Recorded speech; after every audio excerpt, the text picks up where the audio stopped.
remember, I don't even know why he told me yes. I was like, can I tattoo my eyebrows? And he was like, Ándale, ve. yeah. And he was like, yeah, está bueno. And I'm like, es en la esquina con la güera. And I was like, now I think back and I'm like, Dad, why did you let me? He said, I don't know. I just felt like you were going to do it anyways, you know? I was my gosh. There's no rules and regulations in Mexico. They don't care. And so I went to go get my eyebrows tattooed, and that was my first experience. And I remember not officially loving them, but it was better than what I had because I just don't grow hair. And I was like, damn, one is higher than the other, you know? And now that I look back, I'm like, she didn't brow math me. Like, they was just like... They just wing it. Como caiga. Y así quedaron, y así estaba. I think that I found a training for like $1,800 or something along those lines. And I wanted them done, but it was like $500 or $600 to get them done. Yeah. And I was like, well, I'm a very DIY girl, you know? Let me go get, my license, and I'll just do it on myself. And I don't have to skip my car payments, because that's what I was thinking. I was like, well, if I skip a car payment or two, then I can do it. I can do it, yes. And I went to go get trained, and then everything else was accidental. Yeah. Afterwards. After that. Mm-hmm.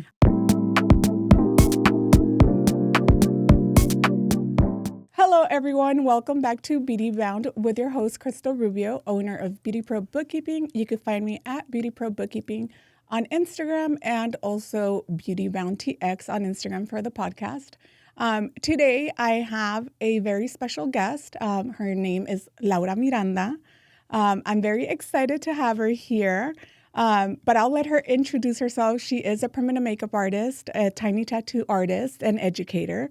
I did, like I told her earlier, I did a deep dive into her YouTube. So we're going to talk all things, but please introduce yourself. Hello, everybody. My name is Laura Miranda. I am the owner of Brow House Beauty. And yes, I have a YouTube channel. I haven't uploaded in like years. I saw that. I think like your last video was 7 years ago. Yes, and it went viral. And it has millions of views. And I still get paid for that video on AdSense. That's awesome. Through YouTube. No way. Yeah. That's really cool. And because you started YouTube back when it was... the YouTube era. Yes. Mm-hmm. And also when it was hard to get upload there. And get there. Yeah. I would film, and I would separate days, film, upload, and every now and then some video would get even 2K views. Yeah. I was like, woo. It was the one video when I was already, not that I was checked out, but it's when the PMU industry started, the microblading phase. I uploaded a video for my clients, not even for YouTube. It was, I kept getting the same questions. What is microblading? What is microblading? What do I have to expect? What is the healing process? All the same questions. Mm-hmm. And I was like, let me just upload a video, put it on my Wix, homepage. And that video went viral, and I started getting checks from AdSense, and I was like, oh my God, finally. It's always the one that you don't even think. Yeah. Oh my gosh. Yeah, because I saw that, and it's and I think what is really cool about that is you explain to them what it is, what you can and can't do after the fact. Mm-hmm. Step by step. Yeah, and I think a lot of women do look for those videos online, and they're underrated. You know, they're very underrated because nobody wants to sit there and explain the process. Yes, and also I feel like the PMU industry is very closed doors. Yeah. So they charge for everything. Yes. And and so a lot of the times when I was looking for aftercare instructions or the same videos, right? Because at some point I was just a client. Mm-hmm. I was a client first. That's how I got, interested and my foot in the door. I had no clue. I went to go take a training, literally no information. No, you couldn't really find anything. No aftercare instructions. Mm-hmm. No aftercare. Sometimes you go somewhere and they're like, oh, here's a pomade. Card, or here's your aftercare. Yeah. Nothing. And I was like, oh my God, it's really, just something is missing in this industry. And so there I go. So, because you started off with makeup. Makeup was those were your main videos. Yes. And so did you start you already had clientele and doing makeup on people, or your YouTube first? No. So I went to aesthetics, right? So I started off at SAC, right? Okay. At SAC, I was like, okay, something's missing. I'm not happy. I did a little of videography courses and business. And I remember working for a temp agency, and that was probably the best place I ever worked at because it opened the doors for me to work in different establishments and realize like, okay, I don't like doing this. I don't like doing that. And, coming from like a Latin background, it was always like, you have to go to school. You have to go to school. You have to get your education. And my mom was like, what do you mean you're going to aesthetic school for makeup? And I was like, woman, I'm going. And she wasn't really happy about it, but you're like, it's school. I was like, I want to go do this. And she was like, what is aesthetics? And then I realized this was in 2011 that not a lot of people knew what aesthetics was either, right? So everyone just, when I'm like, I'm going to Paul Mitchell, they were like, oh, you're going to go do hair? And I'm like, no, I'm doing makeup and facials and, et cetera.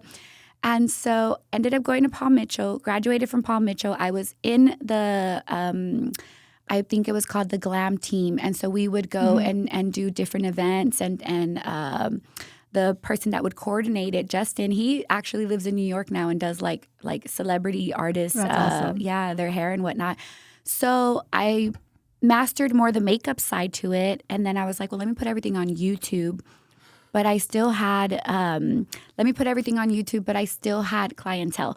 So because my son was young, I remember I was like, I can't have a Monday through Friday type of job. So doing makeup allowed me to have just like a Friday, Saturday, Sunday type of job, which at that point it didn't matter because he was either at his dad's house or with my mom, know? So he didn't ever really realize like, oh, she's not here. He just thought it was the weekend and it was his time to go.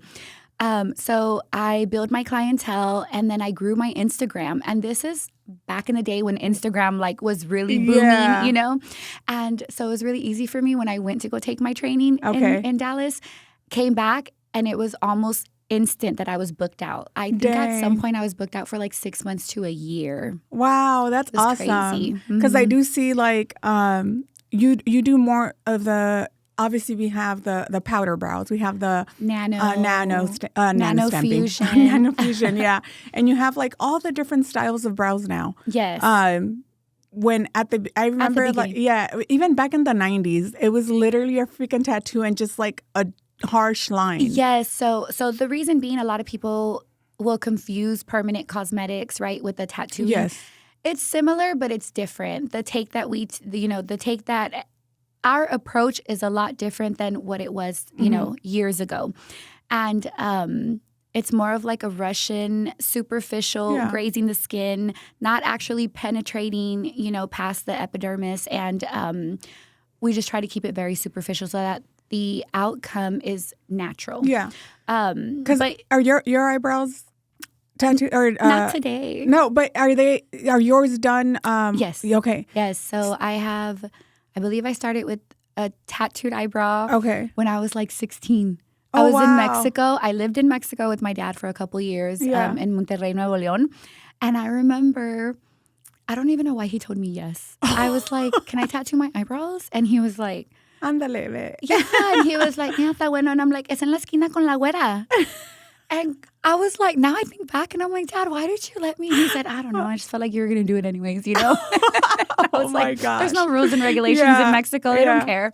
And so I went to go get my eyebrows tattooed and that was my first experience. And I remember not officially loving them, but it was better than what I had because I just don't grow hair. And I was like, damn, one is higher than the other, And now that I look back, I'm like, she didn't brow map me. Like it was just like they just wing it. Como caiga. Y así quedaron, y así estaba. And I end up, we moved back to San Antonio. And then I think I got them tattooed again here at some nail salon, girl. Oh my God, I know. Sometimes I look back and I'm like, they probably didn't even have a freaking license to do any of that shit. Probably not. Yeah. Yes. And so I was like, oh my God, why do I do the things I do? And then years passed by and the microblading trend started to, boom. Yeah. And I remember looking into it and I was like, why is it so expensive? And I think that I found a training for like $1,800 or something along those lines. And I wanted them done, but it was like $500 or $600 to get them done. Yeah. And I was like, well, I'm a very DIY girl, let me go get, my license and I'll just do it on myself. And I don't have to skip my car payments because that's what I was thinking. I was like, well, if I skip a car payment or two, then I can do it. I can do it. Yes. And I went to go get trained and then everything else was accidental. Yeah. Afterwards. After that. Mm-hmm. Oh, man. See, because I'm trained in the powder brows. And I love it.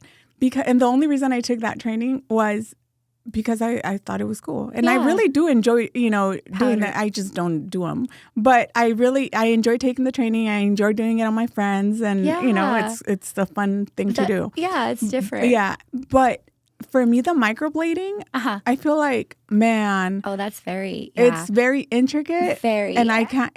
And you have to be very skilled and very, I remember it taking me a couple of months for me to actually feel like, wow, I've mastered this. I've mastered this technique. And I started feeling confident in every client that was coming and going. Mm-hmm.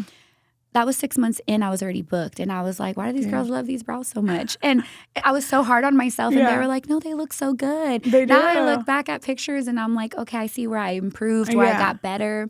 But yes, it is very, very...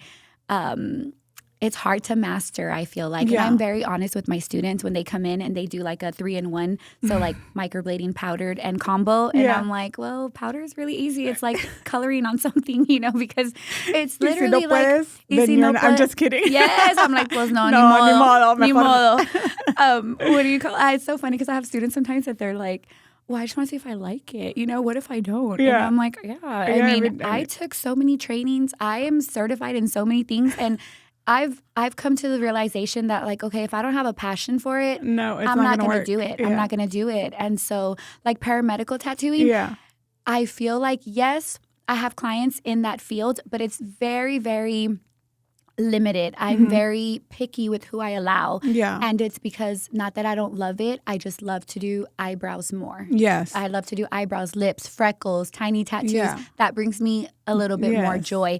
The paramedical tattoo side, I find it boring. Oh, yeah, because you're just, it's not that it's the same on everyone, but it's just like. Very similar. Yeah. And I'm just like, okay. Well, let me, what is it, like the nipple? But that's also part of it too. Yeah, that's also part of paramedical tattooing. So that scar camouflaging, stretch marks, scarring on the head is what I see a lot. Scalp micropigmentation would fall into like a paramedical tattooing. How does that do like after the fact? Because I always think I remember seeing, and this was a while back ago too, and it's probably, I think the first place I saw it was again in Mexico. But I saw up where they covered up, and I think it was horrible, but they did like the under eye, the dark circles, right? And I'm thinking like, bro, why are you even doing that? Exactly. Because you're going to get a tan, right? Yes. That shit's not going to tan. Mm-hmm. It's going to stay, right? It's also titanium. Titanium oxide is in those lighter colors. They turn yellow. Yeah. I actually have clients that will contact me and ask me like, hey, can you remove this? So I have actual pictures of them getting it, done somewhere else. And it's yellow. And I'm like, oh my God. And they send me a picture of like one, their area, but I could see their brows and their eyeliner and everything else as well is like oversaturated. There's too much pigment in the cell pocket. And I'm like, man, like you actually need to remove your eyebrows too. Dang. Because how long does that take? Because I know you also do the laser tattoo removal, right? Yes. So for something, especially something so sensitive, an area that's so sensitive in the eye, we don't even... I wouldn't even offer it. It's way too close. It's just like for legal reasons, we just don't. Also, I have a Pico laser. The Pico laser can't see yellow. Oh. So it could possibly turn it gray. Mm-hmm. No way. Mm-hmm. Yeah, so we have to turn those clients away. Man, y'all fucked up. I'm just kidding. Yes. I'm like, why would you do that? That's like the no. Yes, absolutely not. Yeah. So for stretch marks, like what is the process on that too? Because obviously we go through changes, and our skin kind of changes. How does that even work? When you tan, you're going to see the line, ink. Right? Yeah, you'll see it. In rare cases, I will take them on, but I always recommend a different person. Yeah. And her name's not even coming to my head right now. She's based out of, she's like up Castle Hills. I can't even remember her Instagram handle.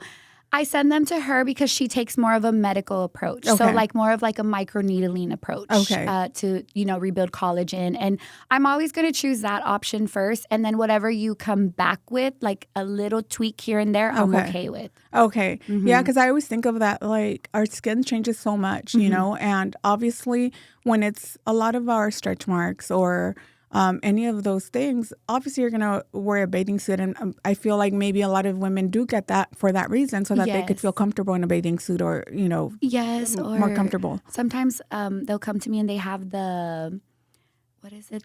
The keloid? The tummy. Oh, the tummy tuck? The tummy tuck one. Yeah. Mm-hmm. I've done that one before too. Oh, man. But again, very particular. I ask them, it's a whole consultation that takes place. And I ask them, a ton of questions like, am I your first option? Would possibly, microneedling or going to go take a more medical approach, is that an option, financially as well? Yeah. And once we break it all down, then I make the decision. Okay. Mm-hmm. That's really cool, though, because not a lot of people would do that. A lot of people are like, give me the money. Quick cash. Yes. There's times I turn clients away, and sometimes I can tell because, they come, they drive down, they come see me. And I'm like, well, it was in the email, when you book that your eyebrows have to be a certain amount, a certain percentage faded out so that I can go back in and work over them. Yeah. If they're not faded out enough, the ink's not gonna retain. Your pocket cell can only take in so much ink, Okay. And also they're just gonna look oversaturated instead of like a more natural, like that Russian endless technique where it just looks more natural.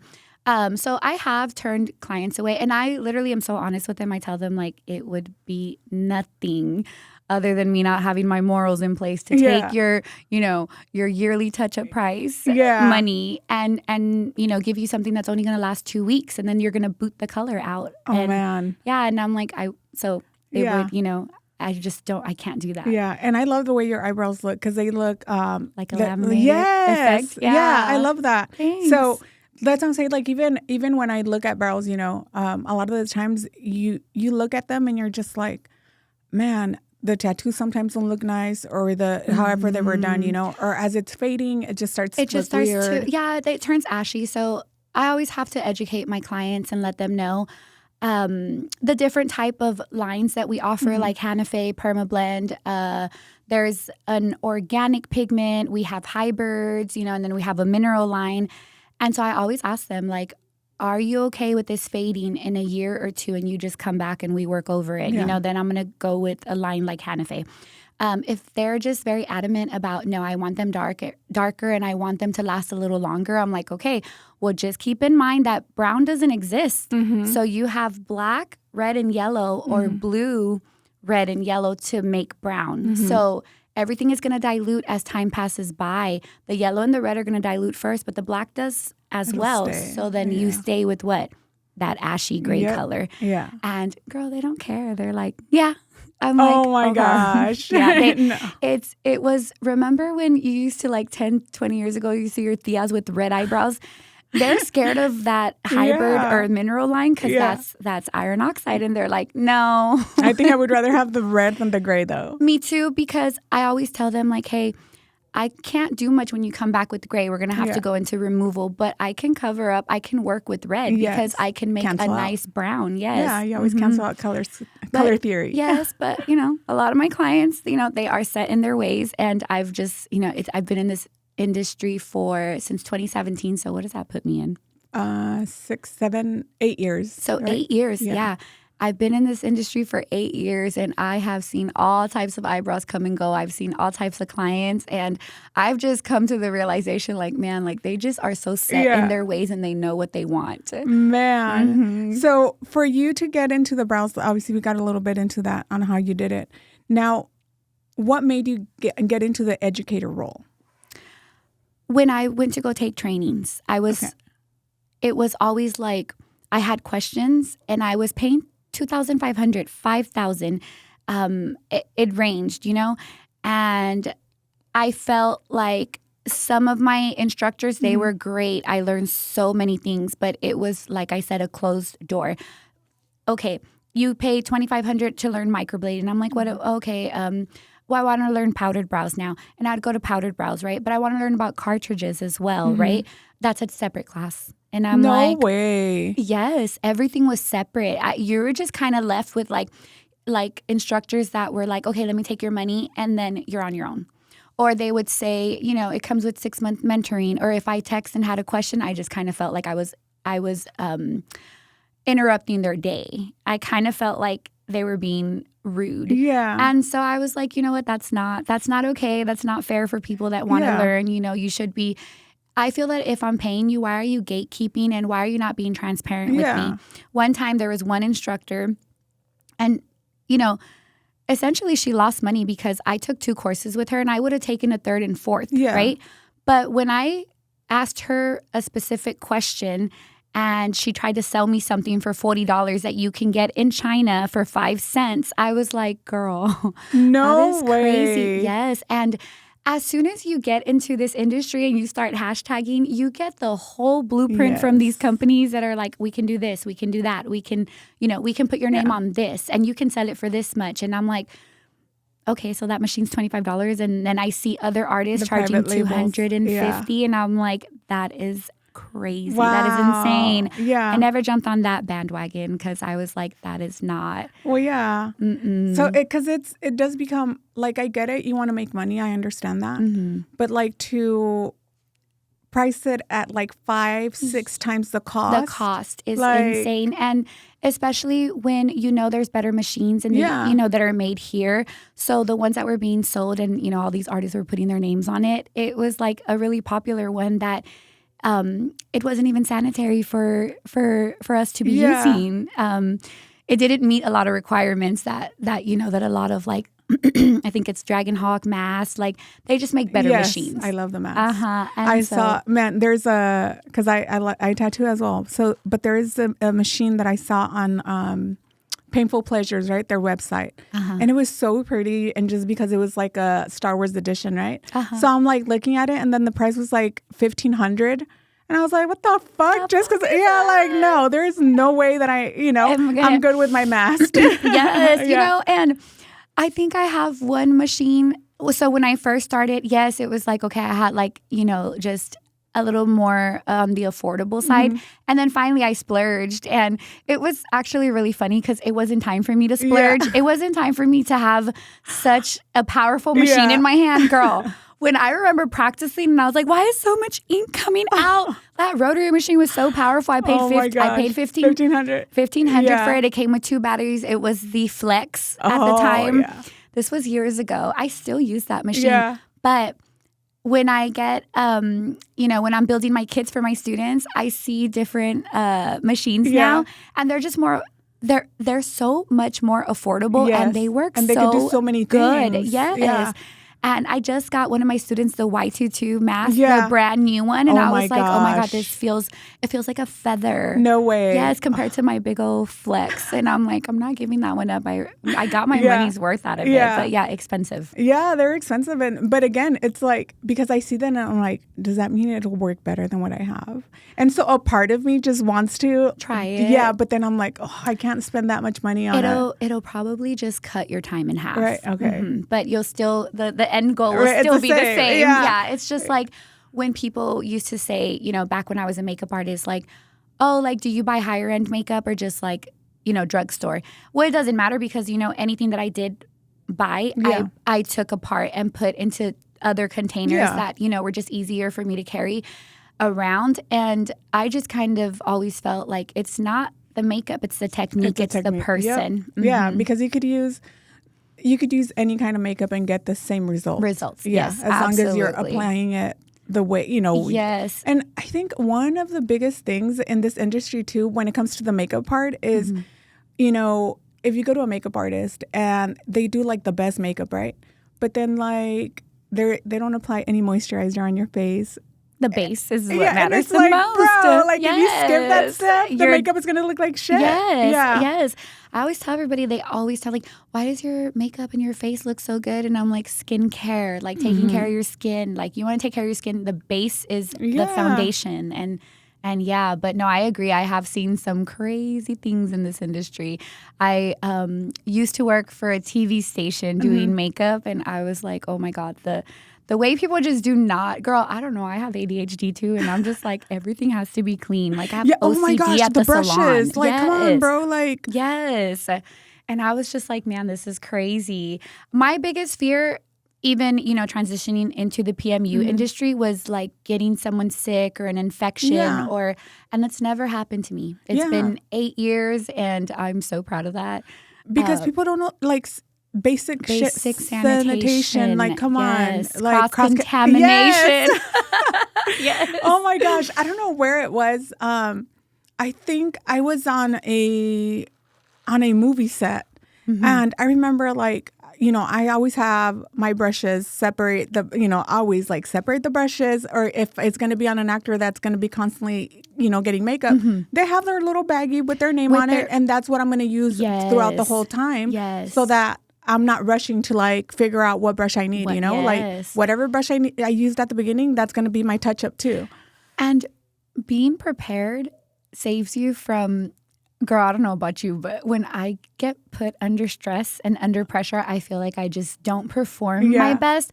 I love a smooth transition, a smooth day, just not overbooking myself and always being prepared when I was doing makeup, because guess what? If I wasn't, I'm the one sweating. Like I'm the one that forgets my vocabulary and I go all of a sudden, I don't know how to talk. Yeah, that always happens. So you have to make sure that you're on top of, like, on make top it of easy. everything. Because and then like I remember seeing also a makeup artist using the same brushes.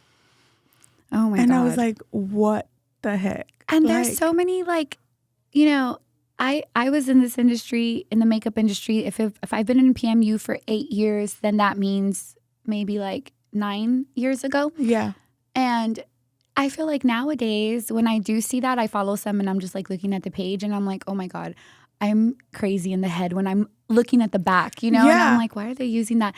They have the options are endless now. Yes. You have like Amazon at your feet to come in and deliver, all the little brushes that you can toss. Yes. You don't even have to reuse. And we didn't even have that back then. I think like there was no way. No. There was nothing. Like for me, I remember, because I lived in California. So if I needed to buy stuff for my kit or any disposables, I always had to go to LA.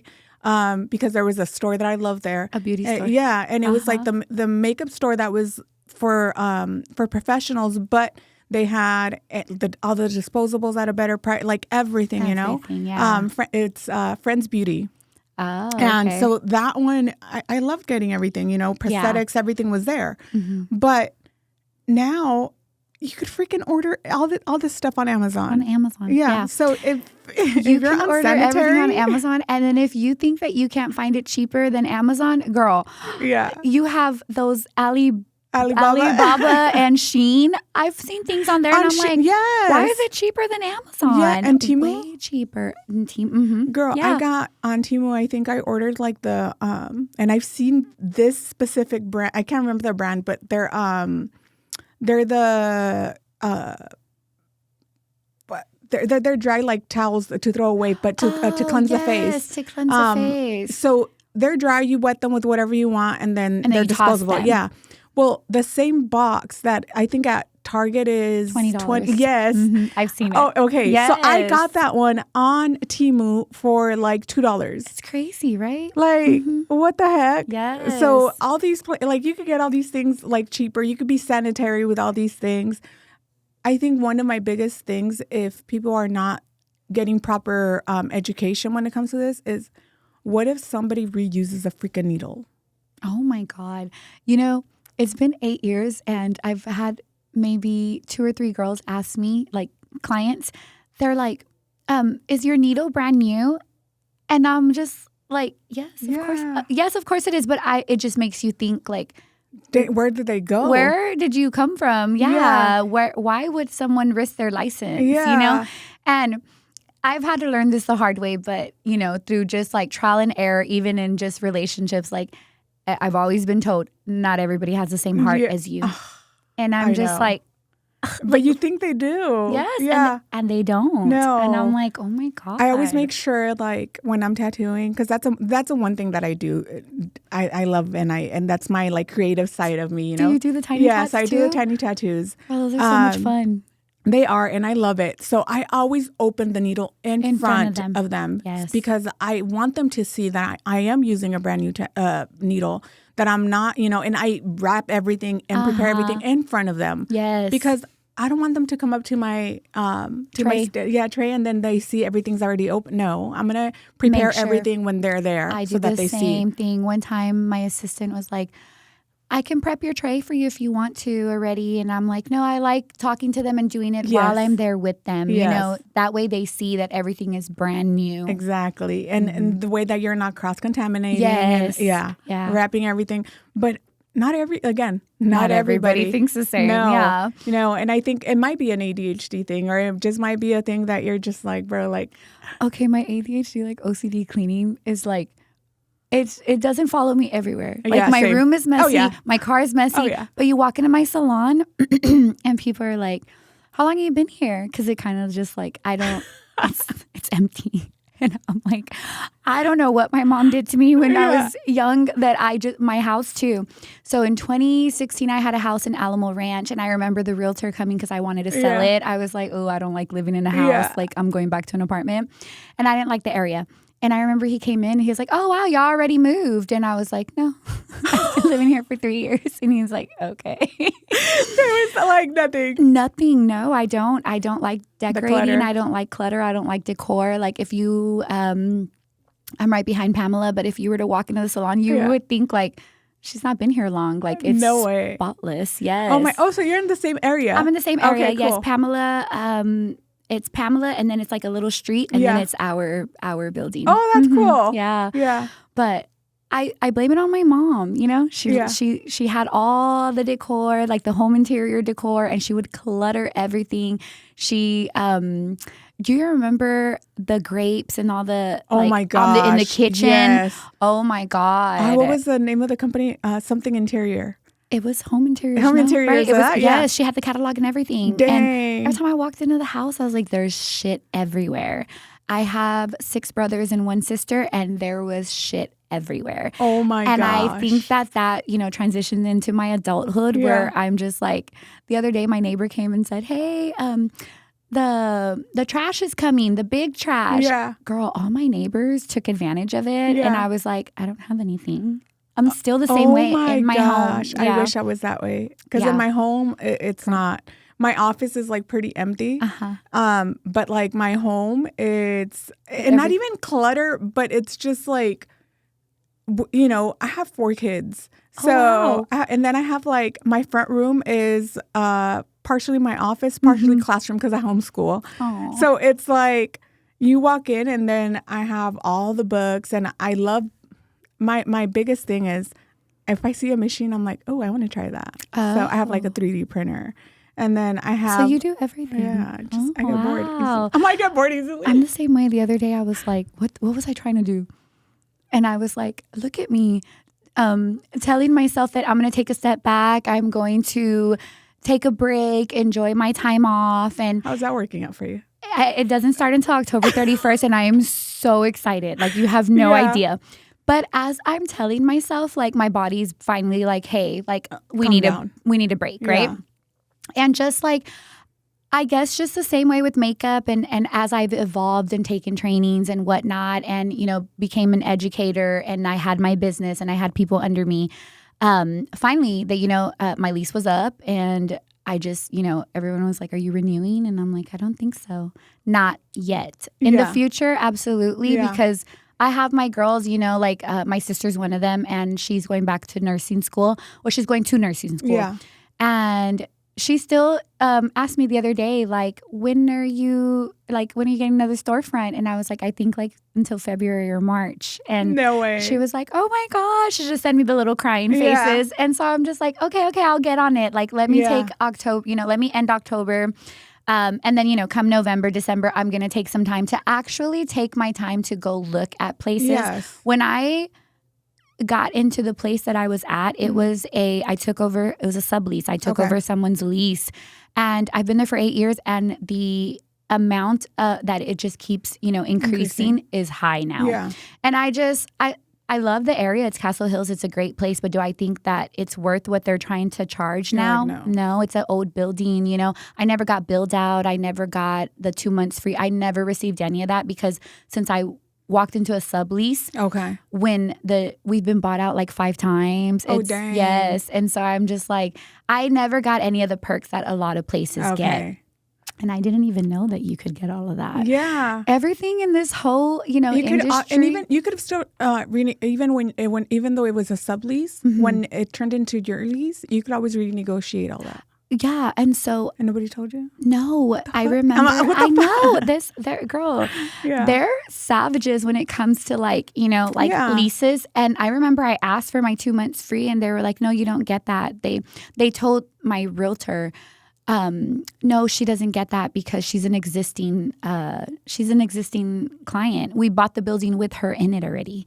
Yeah, I was bullied and I never spoke up. Yeah. That sucks. Yes. And now, I date, the person that I date, he's so smart and I've learned so much just from sitting in the car, listening to him negotiate things. He is not scared to speak his mind. Sometimes I'm like, wow, he's so blunt, but I've learned so much. He even has this little phrase that whenever we're around, he's all, speak up, girl. And I'm like, I know.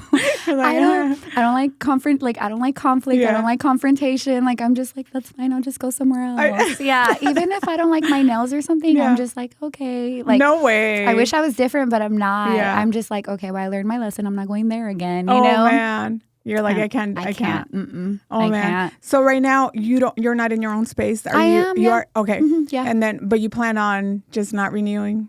No, yeah, I'm not. We already, we negotiated. They're new. We just got bought out again. And so I think these new people have a different vision for the place.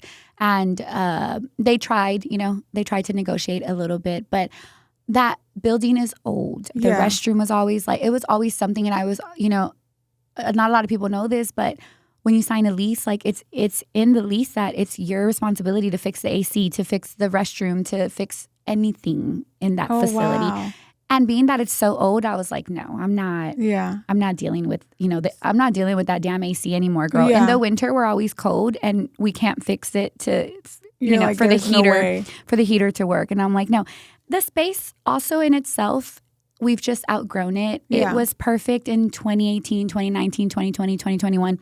I had all the girls there. It was small little rooms, I want to say a little bit smaller than this, where they would lash, right? So for lashing and PMU, it was perfect. As the industry has grown so much, there's all these salon suites now. Yeah. You have so many options, And my little suites, they don't have doors, Yeah. It's just a walk in, walk out. I think I have 1, 2, 3, 4, 5, 6. Okay. So again, we've just outgrown the place. Yeah. So when I go look for a new place, it's just I want to look for something that fits my girls with more privacy. Yeah. That way you have more control of everything too, like right? Pamela. Yeah. Pamela's space has doors, so they all have their privacy. And mine is more narrow. It's just way You're too like, what the narrow. heck? We don't fit. And so no, I'm excited. I'm so excited. Yeah. When I found out, and when we were back and forth, and the property management was like, we accept these terms, and I was like, oh my God, thank God. I was so happy. My boyfriend was like, you're jumping on the bed and stuff. Oh my gosh, that's awesome. Yes. So are they going to give you a build out as well? Where you go? No, I haven't even gone to go look at places. Okay. I haven't gone to go look at places because when it happened, so my lease wasn't up until January, right? So I still had a couple of months, but then they came back and said, hey, we have someone that wants to take over your space now. I'm not sure what they want to do with it, but they have come in to look at it. Yeah. I think they're going to demo it, Dang. Yeah. And so they were like, you can leave October 31st if you want to, without those, without those other months, Oh, dang. That's awesome. So I remember I was like, yes, I'll take that, right? And I was like, I want to relax all of November, December, take a vacation and just like slow down. Yes. And I knew Pamela had rooms available, right? And I love her. We're always like, hey, you want to meet up? There's this little like place that we meet up after we're done working. It's called Tu Asador. Yeah. Oh my God. They love her there. Yeah. And they every time we go in, they're like, oh, you're back. And I'm like, I just look at her and I'm You're like, dang girl. Dang girl, I was here. Yes. And so oh my God, they treat her like VIP. And I'm just like sitting there with her, like enjoying all the perks. You're like, I'm with Pam. I'm with Pam. Yeah. So I knew she had rooms. And so me and Pam have been, kind of like behind the scenes working on things, I've been helping her with some she wants to do a little bit of like, I've been taking care of some of her videography for her. And so I've been helping her with that. And so I knew she had rooms. I asked her if she had a room, that I'm just temporarily going to be using. And she was like, yeah, I would love for you to come and join us. And I'm kind of excited because where I'm at, right, as time has, like girls have come, go. Yeah. The last one that went, it was funny because maybe like they knew that, January was going to come to an end. And so some were, I think Selena and Kalina had just left, Okay. Selena ended up, I believe she was, I think like 4 or 5 months pregnant. And and so she was like, okay, like, it was her time. She's going back to like this dentist place, like, to go work and what Kalina left. She works out of like this other place. Yeah. And then I have Juju, I have Michelle, and then I have Anna. Okay. And so those are Anna and Michelle have always been with me. Yeah. Always. I don't really see them going anywhere else. I know for a fact that when I get a new place, they're gonna run right back and be like, okay, we're back. Yeah. And then I have Juju as well. So so I do kind of, because Juju is your injector. Yes. So I do have to look for a place because then I also teach, right? Yeah. So Pam was like, you can teach here. And I was like, well, it's different. Like when I appreciate her telling me that I can teach there, but I was like, I don't know. I think that it would be kind of having, You have your setup. Yes, I have my setup and I know that we make noise and she's a esthetician, right? And we're quiet. Tattoo artists. Yeah, they're quiet. I'm playing Bad Bunny, and I'm just like, I cannot play spa music, girl. Yeah. I tried it before in the past because some of my clientele is, they're just, I have a very particular clientele that they are just very like they're there to relax. They have kids. They left their kids with their with a dad, and and so sometimes I'm like, well, let me make it more of like a little nice like ambiance. Girl, no, I'm falling asleep. I'm so bored, and I'm like, no, I need to be alert when I'm doing your eyebrows. Like I have to be up. Yes. Yeah, you're like, let me play some Bad Bunny. Yes. I play like all like either like Bad Bunny or I'm there playing Morgan Wallen or something. And you have to be able to yes. If not, no. If I'm too relaxed, flow. I'm like, no, I'm falling asleep. Imagine that eyebrow like, oh my gosh. All right. So tell us where they could find you, where, for classes. So we do have a website. It's browhousebeauty.com. That's where everybody contacts me. Even on my Instagram, if you are interested in training, there's a jot form link on there. And that's where all my students contact me.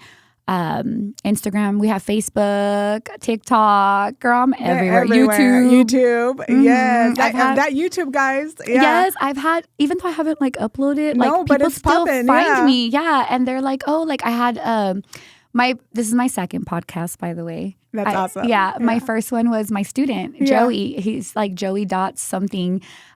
He does scalp micropigmentation and he came down from Delaware to take a course from me because he saw that microblading video. He loved it. He loved the way I explained everything to, broke everything down for everybody.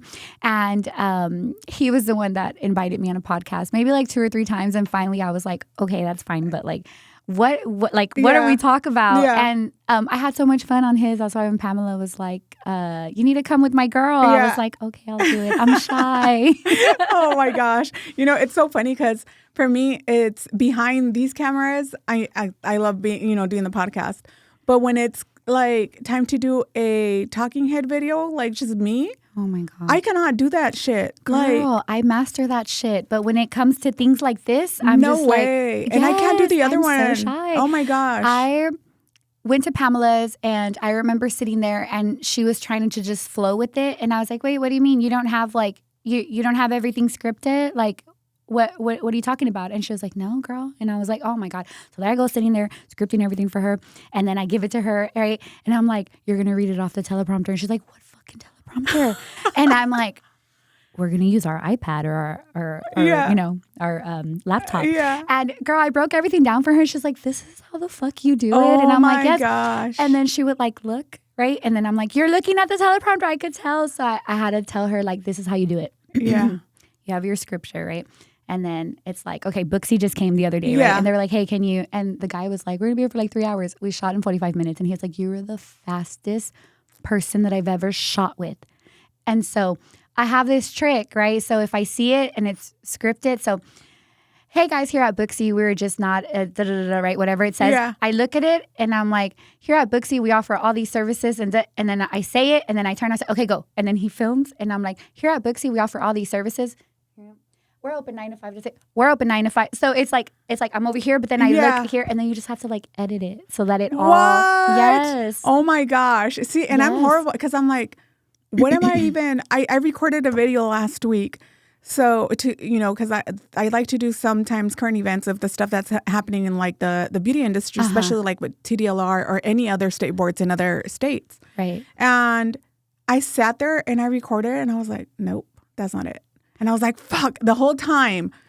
And then you have to like remind yourself that like you can't be too scriptured. Yes. So sometimes I do it and I come back and I'm like, and you have to like, your attitude has to be in there. Otherwise people are like, she looks like a robot. Yeah. So that's why I'm like, even when it's a podcast, I'm like, I'm sorry, we don't have I'm just going to ask you whatever comes through and then let it flow. Yeah, because I feel like it just makes it run smoother and it's just more real and more authentic. It does. Yeah. It does. So that's why I'm like, but when it comes to me recording myself, I'm like, how do people do this shit? Because I can't. Girl, it took me the whole YouTube era. Yeah. Is how I mastered it. But it didn't come naturally. Like I remember like sitting there and I would record and then I would mess everything up or I would just laugh because I'm like, who the fuck am I talking to? I'm talking to myself. Like, or if somebody was around in the room, I couldn't do it. I could not do it at all. And then I just got better and better at it. And people do tell me all the time, like, you're so good on the camera. And I'm like, I'm shy in person. Oh like my when gosh. they see me, I'm like, hey. You're like, hey. And they're like, what the fuck? Like, you're like, who's this girl? Yes. And then they see me on Instagram or I barely use Snap anymore, but like they'll see me on TikTok or Instagram and they're like, oh my God, you're so lit. Like you're just like always in a good mood. And then they see me in person and I'm like, what's up? You're like, hey. I'm like, I don't know what to, I don't know. Until they break the ice and then we start, talking and then I can't shut up, But that's always good though, because they'll never know what they're going to get. Yes. I think even walking up here, I was vlogging and I was like, I'm kind of nervous because I don't know her. My first podcast was my student, so it felt, but no, Pam was like, you need to go, do the podcast and it. But so I also get when it's somebody that I don't know or, that I've only maybe seen once, I also get nervous because I'm like, what if I screw this up? Or like, what if they don't like me? No, I think I think you're like a natural. I feel like this was coming up and I had a good heads up and I was like, oh, I'm going to go look at the channel and I'm going to go practice and I was looking and then I remember showing my boyfriend the other day and I was like, wow, she has a lot of women on here. So it's like a women driven, podcast. Yeah. And he was like, have you do you have like any cards? Like, did you practice or and I was like, no, but I should. And I didn't, girl. Yeah, I didn't. And I was good. walking over here like, I don't know what she's I'm just going to say the truth. I'm just going to say the truth. And that's it. That's why I love doing this because it's just conversational, and it's about the beauty industry. It is about, the business part of it too. Yes. So it's more of getting to know other women in the business, because I feel like we always just hear or see the small little snippets on Instagram. But I feel like women deserve to show their whole story or, part of like their journey on this business industry. I totally agree. Sometimes my therapist would be like, well, you can show other sides of you. And I'm like, you want me to show them when I'm crying and when I'm vulnerable? And she's like, yeah, like they would love all the, like all the raw, you know, how it really is. Yeah. I do have a group chat, and it's so funny because like that's where I like vent and stuff. And my sister's one of like she's like my rock, like if she ever sees me having a bad day at work, she's like, I got it. Like go have a day off, enjoy yourself. But I'm like, you're right. Like, we don't show that side. No. Like, we don't show when we're crying. We don't show when we feel defeated. We're not, online show, because it's such a gray area where people is like, okay, like, do you want to see all that I've been successful in? Or let me show you like all the backlash, all the negative things, right? Or I just sometimes feel like, oh my God, like then, what are men going to think? Like, you see that because they cry. And so I'm like, no, I'm not going to do it. And I think is that like the Mexican in us too, that you're just like, I'm not gonna show you. I'm not gonna show that. Yeah, like there's no way you're gonna see me defeated, because guess what? I'm gonna be better than that. Yes, that's me, and I've gotten better at it. I've gotten better at like crying about it, or just being more open about it. Or I think even the other day, like I think I was we were gonna go eat or something, and I think my boyfriend knew. He was just like looked at me, and he didn't even ask. But then later he was like, "No, I knew you were crying." I'm just like, "Oh my God!" Like I thought I hid it well. Yes, and I was like, you know what? Yeah, I guess my eyes were glossy, but yes, it is a very like. I think that this whole like everything has changed and everything has shifted, and I feel like where men used to be like our providers, like women are just growing, and now we're in a place where we're just like, you know what, I don't need that, you know. And my dad was the first one to tell me that I was not like that, not the way it's gonna come out. My dad was the first. He said something to me one day, and he said, well, what happened, right, between me and my partner. And I said, this was years ago. This was like in 2009. Okay. Yeah. And I said, I went to his house, and I was just like, walked in like nothing happened, right? And then he just like sat there, and then here comes, the other person, and well, trying to explain what happened. And my dad looked at me, looked at him, and said, okay, well, she's going to stay here. You just got to, give her some time. My dad sat there and said, what happened? And I said, he told me. He said, I don't have to tell you where I'm at and why I got home at 2 p.m. the next day. I pay for everything. You don't pay for anything. Girl, I saw red, and I left. And my dad said, okay. And he said, and you did all that? I said, yeah. And he said, okay. He said, okay.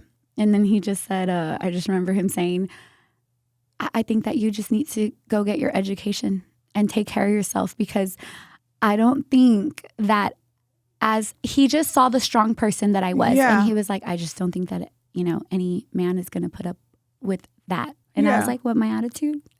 Yeah, I was pissed. And that's where it all started. Oh, man. That's where all my independence and where everything started, because, and since then, I've never let a man take care of me again. And not only that, like a man shouldn't even be able to tell you that, even if they are taking care of you. Guess what? It doesn't matter. We're still a couple. We're still a there's partnership. Still respect and boundaries. And I just looked, I took a step back and I looked around, and this was back when like it was not normal for my mom or my aunts or my cousins or me to talk about like, well, I think he's cheating. It was like, no, we're good, we're fine. It was always like you had to put on this pretty picture, and I just was like, I'm just like, gonna put a stop to it. I'm not gonna lie, I'm not gonna say anything. Like, I'm gonna tell it how it is. And I think that I just have a lot of that from my father. Like, we just have the same character. My mom's sweeter. She's just a sweet person. But I just remember telling my mom sometimes too, as I grew older, like, are you going to put up with that? And she's like, well, you're just like your father. I'm different. And I'm like, yeah, you are. Yeah. And so, that's where it all started. That's where my independence came from. I went to school. I think the guy that I was, the guy that is my ex now, his father was the same thought process. Like, why is she in school? Like, women are made to stay home with their kids. And I was like, I'm not having any more kids. It was one and done. Yeah. I'm done. I'm not going to be menos controlled. Contigo. Y menos contigo. Yes, girl. My dad saw that. You know, it was my first baby, and I think he was like, okay, like it's a lot of like. Nobody talks about like postpartum. We didn't know any of that. No, you know, it was just like, whoa, you know? Yeah. And I think I just harbored everything. I exploded. And then my dad was like, wow, she's crazy. And so that's how it happened. Yeah. It's just, and there's also like a saying, it's, you don't want to need a man. You want to have a man by your side because you want to have them by your side, because you love them, because you guys love each other, not because you need him to provide for you. Yes. You should be able to provide for yourself. Yes. And that's where you find happiness. Yeah. When you can provide for yourself and you don't need to, you know, I mean, as human beings, we all need people, right? Like I need my mom, I need my, you know, for guidance and, you know, just a shoulder to lean on. But I don't need a man to pay my bills and then throw it in my face and then just take it away, you know? And so I remember my mom telling my sister too, like, well, y'all are pretty, like y'all don't need to put up with stuff. Like a man can pay for everything. That's the way Latin, you know, people think. It's true. And I remember telling my sister, like, no, you're going to get a career. Like, I'll help you. And she's been lashing with me. If I've been in the industry for 8 years, she's been in the industry for 7. Yeah, that's awesome. Yeah. See, and even like, I think that's also a misconception of again, like the Mexican culture, right? But at the same time, it's like, it shouldn't be like that you have to give up yourself if you want to be a stay-at-home mom. It shouldn't be to where you have to give up your independence and your that is going to be like a whole other topic and a whole other meeting for us, because that is all like, it was almost like and I know it's not just my family, because I saw it in, you know, so many of my friends and whatnot. It's almost like, well, if you're not married, like, why are you getting a divorce? Or like, why are you not married? Or like, y te tienes que quedar con él, pues es el padre de tus hijos. No. And it's almost like, you get looked down upon. Yeah. Yes. Instead of like, good for you. I remember one time my dad was like, ¿vas a venir a la carne asada? And I was like, yeah. And he was like, bueno, va a estar tu tía. And I was like, okay. And he was like, no, mija, pues nada más, pues no te andes peleando. And I'm like, pues, ¿qué me va a decir? And I'm like, Dad, pues tú dile a tía que no me ande chingando, right? And I'm like, and then I think back and I'm like, I wasn't even saying anything to her. It's just like I would walk in and she'd be like, mija, y ya no estás con, you know, whoever. No, tía, right? Ay, pero ¿por qué? ¿Verdad? Ay, no. Mira, tan bonita y no, es que es algo tienes, será tu carácter. It was always my fault, right? No way. And I'm like, no, tía, es que, you know, like I found some numbers and I'm not going to put up with it, you know? Yeah. And I have one ex that was like, girl, you don't forgive or what? And I'm like, no, because I see how I have 6 brothers. Yeah. I know that it's just going to be a repetitive thing. Yeah. And that's just your character. I don't have to forgive you. Yeah. And I remember she would just poke and ay, pues, ay, no. Y tu prima, y que esta, y que lo otro, y sus hijas, y que esta, y que lo otro. Oh, my God. And I'm like, ay, tía, you know. I guess I have a short fuse, because I'm like, ay, tía. Y yo y tu tío hemos estado juntos como por quién sabe qué tantos años. ¿Y cuántos años te han puesto el cuerno, tía? Yeah, and I'm like, sí, tía, pues si yo le perdonara a aquel tantas veces que tú le perdonas a tía. And then my uncle... with his beard, girl. Like what? Like, a mí no me metas. And so I just, in that whole thing, I feel like I don't really go to the cookouts anymore. Yeah. I don't attend them. I am big on telling my son, like, you make your own family, like wherever you feel that you can be yourself and not feel, you know, the passive aggressiveness and whatnot. Like, you make a family out of your friends or whoever makes you feel that you have a safe place. Yeah. But you shouldn't go somewhere and be compared to other people or other kids or be talked down on. Exactly. And that happens a lot in Mexican families. It does. Mm-hmm. It does. It's always like the tias talking or, you know. Yes, girl. And he'll tell me like, Mom, I don't want to go so-and-so in this Christmas.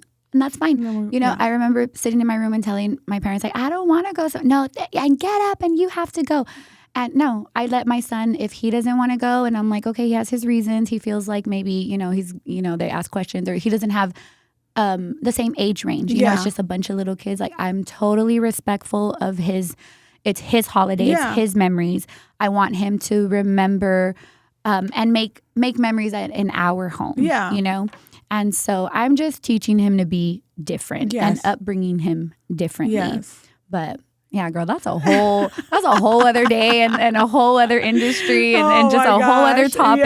Yes. Man, so yay for independence. Yes, absolutely. I know my dad always tells me, like, I'm so proud of you. It is, you know, and then he's Mexican, so he's like, es que eres bien cabrona, you know. And I'm like, you know what? It is probably why I'm so, you know, independent, because he gave me that push. It was him that was like, okay, like, you're gonna have to get an education, because most women won't talk back or say things. And he was like, she is going to be a little fire. Yeah. See, and I think so I saw always my dad and my mom, you know, they always worked as you know, in a partnership, but my mom was always very independent, so I saw that growing up, and that's what I wanted. So with my husband, like, I'm also very independent, so when I have friends that are not, I'm like, like, I have to ask my husband.